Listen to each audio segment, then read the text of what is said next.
Morning, brothers and sisters. Good morning. Father, I'd like to thank you for affording me the opportunity to share my experiences with the congregation here. By the way, I think the law of the guild might just be your Catholic name.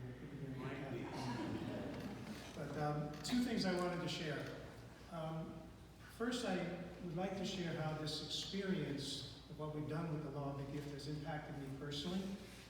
And then I have two thoughts that I'd also like you to pray about earnestly and to consider. But before I tell you about my experience, just real quick, I got to give you a background to put it into context. I've been reading through the Old Testament, and as I've been reading, for those of you who have, I found it amazing that you constantly hear how Israel arouses the anger in God because they worship other gods. And I thought to myself, how is that possible?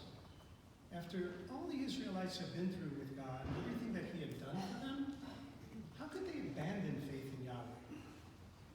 And I thought, certainly, that's something I wouldn't do. But then, through my studies, I came across a word that suggested a concept I had never heard before. And the word is monolatry.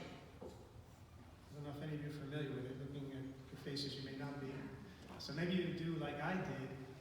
And I looked up what is monolatry. The monolatry is the idea that you can worship one God without denying the existence of other gods. In the case of the Israelites, was it possible that they were worshiping Yahweh as well as worshiping other gods? In fact, if you go throughout their history, Israel was constantly surrounded by peoples who worshiped many gods. And it's quite possible that this could have rubbed off on them, right? It seemed like a very, very possible explanation. And in fact, it was certainly a concern of Moses, right? When he implemented the great Jewish prayer, the Shema Yisrael, right? Which begins by saying, "Hear, O Israel, the Lord your God is one, and you shall worship Him alone." So, although I never felt I had abandoned Yahweh, it got me thinking, am I serving Him alone?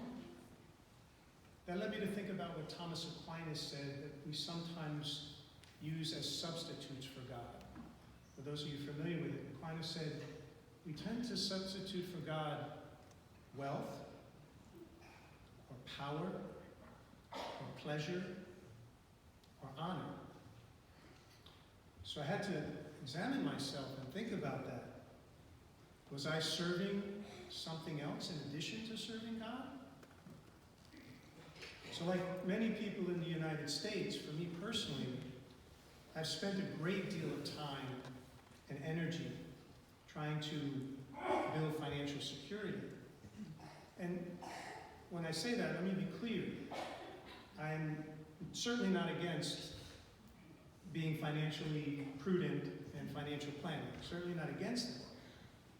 But I got to thinking about Jesus' comment about serving two masters. And what Jesus said specifically, you cannot serve both God and mammon.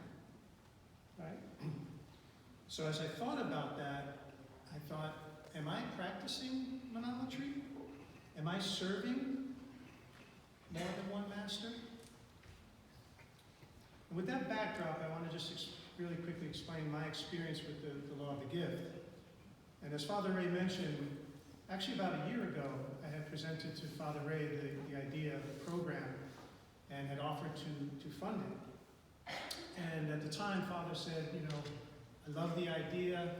I don't think the timing is right now, and I'll let you know when I think it is. And I certainly respect Father Ray and trust his opinion about when timing would be appropriate. So he did get back to me this year, late summer. And in the interim, something really interesting had happened. I had lost my job. And So fortunately now I'm not destitute, but I decided to change career paths, and it was going to take some time for me to generate income from the new career path. So logically, I thought to myself, maybe should I go to Father and say, hey, Father, I know this may not be, I know you think it might be, but this might not be the right timing. And before I did, though, I went before God earnestly, and I prayed. And I asked God with all fervor, I asked, what should I do here? And I believe I received in my spirit God telling me, trust me. Go ahead with the program and trust me. And while it took some faith and some discipline, we did move forward. And I can't recount it all here, I don't have time, but amazingly and wonderfully, God provided, and it all worked out. So as a result of actually going forward with the program, Father Ray in a moment here is going to explain to you what some of the amazing things people in this parish has done with the gifts they were given. In fact, last night, we were able to hear from one of the parishioners exactly that, exactly what she had done, and it was wonderful. Now, and my hope and my prayer is that as a community, this is just the beginning for us together to look, to experience, and to implement this idea of the law of the gift, which is so contrary to what we hear out in the world. In the world, we hear about edifying ourselves, but God's message is very different. As Father said, we find ourselves in the measure we give ourselves away. So with that, I want to leave you with these two thoughts. The first, for those people out there that are vulnerable like me to monolatry, to possibility of worshiping multiple gods. When Jesus said that you can't serve God and mammon, he went on to say something that was really, really wonderful. He said, seek first the kingdom of God and his righteousness, and all of these things will be added on to you.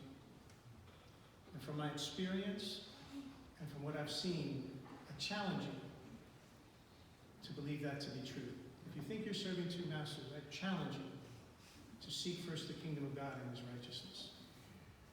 And secondly, for those of us that think we're on our own, there's not much we can do, I just want to quote one of my heroes, Mother Teresa, when she said, not all of us can do great things, but all of us can do small things with great love. So with that, I'd like to thank you for sharing my experience, and I pray that God bless us together as a community, and God bless all of you. Thank you so much. Thank you, Chris.